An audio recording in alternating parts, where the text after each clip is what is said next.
Okay, let's be honest for a second. Have you ever sat through a training session, maybe even led one, and had that sinking feeling that nothing is actually going to change once everyone gets back to their desks? Well, you're not alone.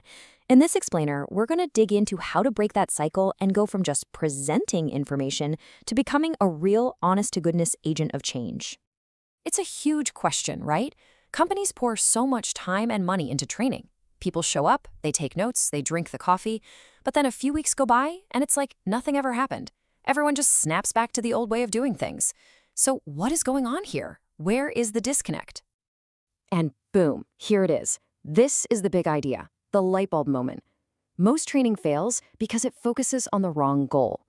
The goal isn't just to talk at people, it's to guide them through a transformation. It's about navigating the messy human side of learning something new. Once you really get this, everything about how you approach training is going to change. So where do we even begin? Well, first things first, we have to get the fundamentals right. We've got to master the actual craft of teaching. And that means learning how to avoid a really common trap that even the smartest experts fall into. I love this quote because it hits on something called the curse of knowledge.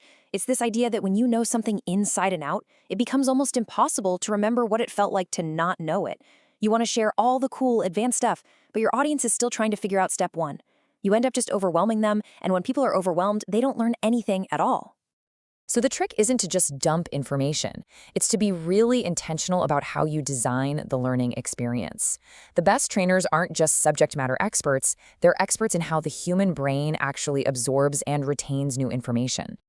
And this leads us to a really powerful concept from cognitive science, dual coding theory. It sounds complicated, but the idea is super simple. Our brains have two main lanes for taking in information, one for words and one for visuals. And when you use both of those lanes at the same time, bam, retention goes through the roof.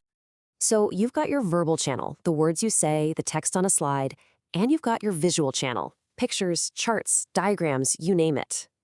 When you just tell someone profits went up, that's one channel. But when you tell them profits went up and you show them a simple chart with a line going up, you've just created a much stronger, stickier memory in their brain. It's a simple hack, but it is an absolute game changer. All right, so we've got our design principles down, but what happens when we go live? Let's talk about commanding the room, especially in the virtual world we all live in now. This is where things can get really tricky. This one hits home, doesn't it? That sea of black boxes with names on them. When those cameras go off, you are flying completely blind. You lose all of that crucial nonverbal feedback, the confused frowns, the little nods of understanding, the I'm totally checked out, glazed over eyes. Without that data, it's incredibly hard to know if you're connecting or just talking to yourself. The moment that first camera goes off, you're at a fork in the road. You can take the passive route and just ignore it. The problem is that sends a message. It says this is okay, and pretty soon another camera goes off, then another.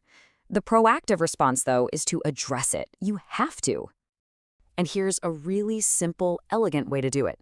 It's a three-step move. First, you notice it out loud. Second, you address the person by name. And third, this is the most important part, you frame it with support and empathy. Something like, hey John, I saw your camera just went off. Just wanted to check in, is everything okay over there? It's not confrontational, it's supportive, but it also clearly reinforces the standard for the room. Okay, being a great presenter and managing a room is one thing. But what we're about to talk about now, this is the secret weapon. This is the idea that truly separates a good trainer from a strategic partner in the business.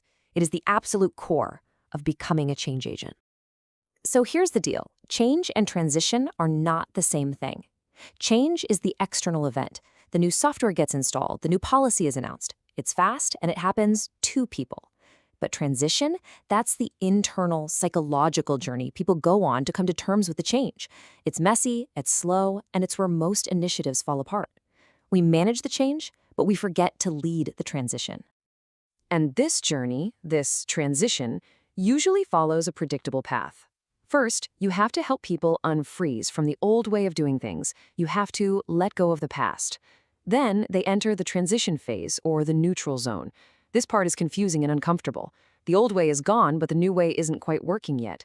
Finally, your job is to help freeze the new behaviors, to make them the new normal.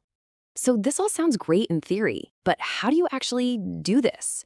What does it look like to lead people through this journey instead of just dropping a training class on them and walking away? Well, you've got a whole toolkit at your disposal. Things like constantly communicating the why behind the change, giving people direct exposure to the problem we're trying to solve, and creating safe spaces to talk about how the transition is really going, and holding dedicated meetings to manage that process. Let's talk about that unfreezing part for a second. If you want to create real urgency, there is almost nothing more powerful than this. Forget charts and graphs. Put your team in a room or on a call with an actual unhappy customer. Let them hear the frustration firsthand. Suddenly, the need for change isn't some abstract idea from management. It's real, it's emotional, it's urgent. And for navigating that messy middle, here's a beautifully simple tool inspired by agile practices. Hold regular, quick transition meetings and just focus on these 3 questions. What's going well? How are we progressing? And what's getting in our way? This keeps the momentum going and allows you to tackle problems before they get too big. And really, this is what it all boils down to. Your job doesn't end when the session is over. A true change agent understands that the class is just the beginning. The real work happens in the days and weeks that follow, as you support and guide people through the entire transition. So that's the question I want to leave you with. It's a choice that redefines your entire role. Are you there to just deliver information? Or are you there to lead a real, lasting transition? One is about presenting, the other is about creating impact. The choice is yours.